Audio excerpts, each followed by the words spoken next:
नमस्कार दोस्तों, मैं राजकुमार प्रजापति बहुत बहुत स्वागत करता हूं आप सभी का हमारे यूट्यूब चैनल में। दोस्तों आज की वीडियो में हम देखने वाले अंग्रेजी की एक सुंदर सी कहावत जो है shallow water makes much noise. Shallow का अर्थ होता है उथला, ये डीप का उल्टा होता है। डीप मतलब होता है गहरा, डीप वाटर मतलब गहरा पानी, और शैलो वाटर मतलब उथला पानी।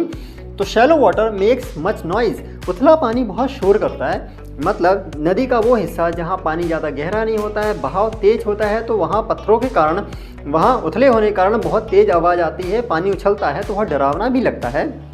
लेकिन जहाँ गहरा होता है वहाँ पानी बहुत शांत होता है। तो कहा जाता है कि shallow water makes much noise, मतलब कि जब ज्ञान कम होता है तो हम हो सकता है उछलते हों, और जिनमें गहराइयाँ ज़्यादा हो, नॉलेज ज़्यादा होता है तो कम दिखावा करते हैं, ऐसा लोग कहते हैं।